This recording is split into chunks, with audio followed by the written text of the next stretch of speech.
Hi, Ime. Sounds like Ben Simmons is getting closer. Do you guys start trying to figure him into things? I mean, a little bit. We'll start to talk about him if it becomes a possibility. But like I said, I think myself coaching him in the past and our guys in general, a lot of them played against him in the series recently, 2 years ago in the bubble, and Al played with him, so we know him well enough. And when it's time to talk about what he does, if it's a possibility, I don't think it's a problem for our guys. We have a group that's seen him quite a bit.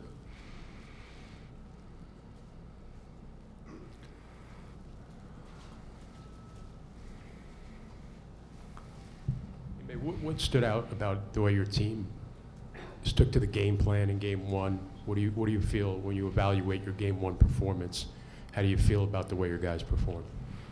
Yeah, we had the proper respect for the opponent and physicality from the start.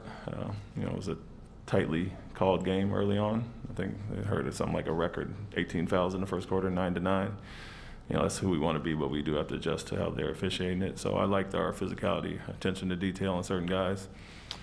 In general, the intangibles, the things we feel we have an advantage over, getting out in transition, offensive rebound, some of those things we did extremely well. And so as much as we can take them out of certain sets offensively, and, they're obviously a great isolation team, we felt like we took them out of their ATOs and some of the things they try to do. So our attention to detail was good. Offensively, other than the start of the fourth quarter, felt like we were in a good rhythm, and defensively solid overall, other than Irving kind of getting loose and getting too much airspace to get those threes off. Ime, you've been around the league a long time, and it's not really a coach's job to police things, but given the increasing fan interaction with players and stuff we've seen in the playoffs the last few years and going up to last weekend, what do you think is a healthy interaction and relationship between fans and players at this level? Talk and talk back. Keep the gestures to yourself, I guess. That's what's going to get you in trouble. But even now, saying things back have been caught on camera quite a bit, and that's a little bit dangerous there. But some players, enjoy it, and some just stay to themselves. And so, obviously, the banter back and forth with certain guys amps them up. And you see Patrick Beverley or certain guys like that that enjoy jawing with the fans. But once you do all the other, that's all going to get caught on camera. So I would say talk and talk back. You feel free to say what you want back, but know there will be some repercussions if certain things are heard. Considering the Ben Simmons news, but what kind of progress has Rob made? Has he been able to go one-on-one or been cleared for any sort of contact or anything like that? Yeah, he is. He's getting out there, get some 3-on-3 up a little bit.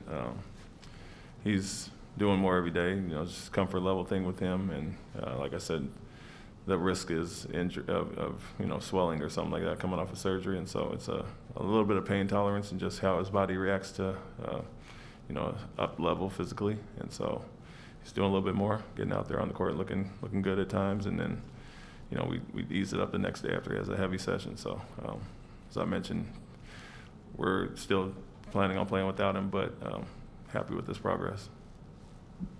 Coach, apologies if you've been asked this already, but obviously Kevin shot 9 of 24 in Game 1, and then also turned the ball over 6 times. Are you just anticipating he brings it in Game 2 and plays a better game, and how do you prepare for that?